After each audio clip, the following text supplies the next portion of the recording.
Friends అందరికీ నమస్కారం అండి. ఇప్పుడే అందిన వార్త తెలంగాణ రాష్ట్రంలో ఉన్నటువంటి రైతులకు సంబంధించి ముఖ్యంగా ఒక శుభవార్త అయితే రావడం జరిగిందండి. దాంతోపాటు కేంద్రం నుంచి మనకు ఈ పైసలు అనేది అకౌంట్లో అయితే జమ కావడం అయితే జరుగుతుందన్నమాట. సో వీరికి మాత్రం జమ కావన్నమాట. సో ఎందుకంటే వీరికి 10,000 రూపాయలు జమ అవుతాయి, వీరికి మాత్రం 2,000 రావాలన్నా కూడా ఈ తప్పనిసరిగా ఈ పనులు అనేది చేయాల్సి అయితే ఉంటుందన్నమాట. ఇక తెలంగాణ రాష్ట్రంలో రైతు భరోసా సంబంధించి కూడా కొన్ని ముఖ్యమైన అప్డేట్స్ అయితే వచ్చారన్నమాట. వివరాలు ఏంటనేది కూడా వీడియో తెలుసుకునే ప్రయత్నం చేద్దాం. వీడియో చివరి వరకు చూడండి, అర్థమవుతుంది. మరోసారి ఛానల్ వస్తే తప్పకుండా సబ్స్క్రైబ్ చేసుకోండి. చూస్తున్నారు కానీ లైక్ చేయడం మర్చిపోతున్నారండి, వెంటనే లైక్ చేయండి. వివరాలకు అయితే వెళ్ళిపోదామండి. సో మొట్టమొదటి అప్డేట్ వచ్చేసి మనకి ఇక్కడ వచ్చేసి కేంద్ర ప్రభుత్వం అన్ని వర్గాల వారిగా కోసం ఎన్నో స్కీములు అయితే తెచ్చింది. అందులో వచ్చేసి 2014లో ప్రధాని నరేంద్ర మోదీ సో ఎన్డీఏ అధికారంలోకి వచ్చాక చాలా కొత్త స్కీమ్స్ అయితే ప్రవేశపెట్టడం జరిగింది. అందులో అత్యంత ఆదరణ పొందిన పథకం పీఎం కిసాన్ సమ్మాన్ నిధి యోజన ఒకటి. ఇది రైతులకు ప్రయోజనాలు అయితే కల్పిస్తే ముఖ్యంగా పంటలకు సంబంధించి పెట్టుబడి అందించేందుకు కానీ ఇబ్బందులు పడే రైతుల కోసం ఈ స్కీమ్ని అయితే తీసుకొచ్చారనమాట. ఈ పథకం గురించి మనం ఇప్పుడు తెలుసుకునే ప్రయత్నం చేద్దాం. అర్హులైనటువంటి రైతులకు ఈ స్కీమ్ కింద పంట పెట్టుబడి సాయం అనేది మనకి ఏటా కూడా 6,000 రూపాయలు.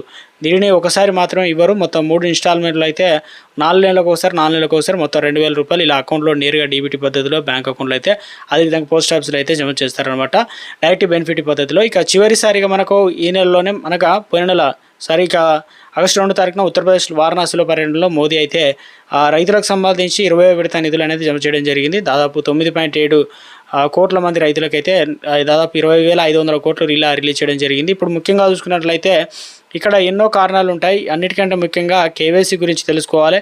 ఇక నవంబర్లో లేదా డిసెంబర్లో మనకి 21వ విడత అయితే నిధులు అయితే జమ కావాల్సి అయితే ఉంటుంది. అంటే దీన్ని బట్టి చూసుకున్నట్లయితే 20వ విడత జమ అయిన వారికి ఇప్పుడు 21వ విడత కోసం ఎదురు చూస్తున్నారు.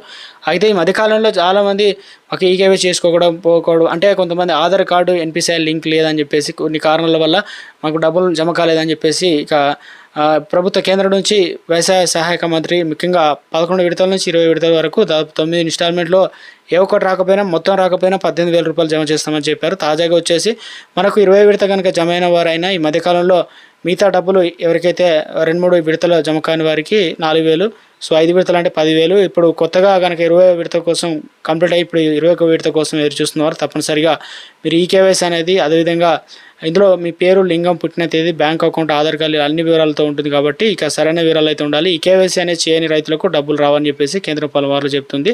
ఇందుకోసం చాలా ఆప్షన్లు అయితే ఉన్నాయి. ఇక మీరు ఎలా వీటిని సరి చేసుకోవాలి ఏంటంటే సమీప కామన్ సెంటర్లో బయోమెట్రిక్ కేవైసీ చేసుకోవచ్చు. అదేవిధంగా పోర్టల్లో ఓటీపీ ద్వారా కూడా ఈ కేవైసీ చేసుకోవడానికి అవకాశం కల్పించారు.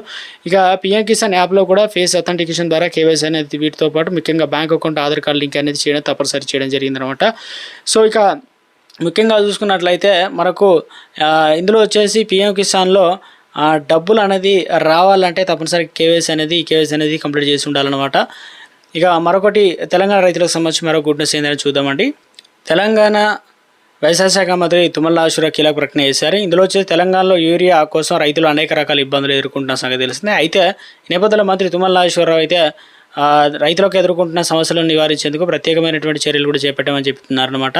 సో వీరికి గుడ్ న్యూస్ ఏంటనేది కీలక ప్రకటన చేశారు. రాష్ట్ర వ్యాప్తంగా దాదాపు 500 రైతు వేదికల్లోనూ నిన్నటి నుంచి మనకు రైతులకు యూరియా పంపిణీ కార్యక్రమాలు చేపట్టినట్లు కూడా చెప్పడం జరిగింది. ముందుగా రైతులకు టోకెన్లు జారీ చేయడంతో వారికి పంపిణీ సజావుగా సాగుతుందని మంత్రి తుమ్మల నాగేశ్వరరావు అయితే వెల్లడించడం జరిగిందనమాట. ఇక సో ఒక గుడ్ న్యూస్ అని చెప్పుకోవచ్చు అనమాట. కొంతమంది లైన్లో నిలబడి కొట్టుకుంటున్న సంఘటనలు కూడా జరుగుతున్నాయి. మరి కొంతమంది చిలబలో రైతులు అంటే వృద్ధులు ఇలాంటి వారు అయితే ఉంటున్నారు కాబట్టి సో ఇక ముఖ్యంగా చూసుకున్నట్లయితే ఇక నుంచి యూరియా కొరత ఉండదని మంత్రి తుమ్మల నాగేశ్వరరావు చెప్పడంతో రైతులు సంతోషం వ్యక్తం చేస్తున్నారనమాట. సో ఇక గుడ్ న్యూస్ అని చెప్పవచ్చు. అదేవిధంగా గతంలో మనకు యాసంగి అదేవిధంగా వానాకాలం సీజన్ డబ్బులు అయితే జమ చేయడం జరిగింది రైతులకు సంబంధించి రైతు భరోసా. సో ఇందులో వచ్చేసి మనకు 6,000 రూపాయలు, 2 విడతలు వచ్చేసి 12,000 రూపాయలు జమ చేస్తామని చెప్పారు. తాజాగా వచ్చేసి యాసంగి సీజన్లో, వానాకాల సీజన్లో కొంతమందికి పడ్డాయి, కొంతమందికి పడలేదన్నమాట. ఈ 2 సీజన్లకు సంబంధించి సో తాజాగా వచ్చేసి ప్రభుత్వం ఇప్పటి వరకు మిగిలిపోయిన పథకాలు ఇందులో ముఖ్యంగా వ్యవసాయ కూలీలకు 12,000 రూపాయలు జమ చేయాల్సి అయితే ఉందన్నమాట. మహాలక్ష్మి 2500 పథకం అలాగే పెండింగ్లో ఉంది. వీటికి సంబంధించి ఇటీవల కాలంలో ఆర్బీఐ దగ్గర నుంచి మనకు 6,000 కోట్లు ఇలా సేకరించడం జరిగింది. సో ఇక తెలంగాణ రాష్ట్రంలో ఇప్పటికే ప్రభుత్వం ఎలక్షన్ మూమెంట్ అనేది వస్తుంది. ఎందుకంటే త్వరలోనే మనకి ఎలక్షన్లు అయితే ఉండబోతున్నారు. ఇప్పుడు దసరా కానుకగా మహిళలకు సంబంధించి ప్రత్యేక ఒక చీర అనేది అందించాలని ప్రభుత్వం భావిస్తుంది. ఇప్పటికే అన్ని సెంటర్లకు కూడా రావడం అయితే జరిగిందనమాట. ఒక చీర ఖరీదు వచ్చేసి 800 రూపాయలు ఇలా ఉంది కాబట్టి సో ఇందులో వచ్చేసి రైతులకు ముఖ్యంగా వారికి చాలా ఇంపార్టెంట్ పథకం, మనకు తెలిసిన విషయమే రైతు భరోసా. కాబట్టి తప్పనిసరిగా వారికి ఇక దసరా కావచ్చు ఇక మిగిలిపోయిన డబ్బులు వేస్తారా లేదనేది ఒక ఉత్కంఠ అయితే మిగిలిపోయింది.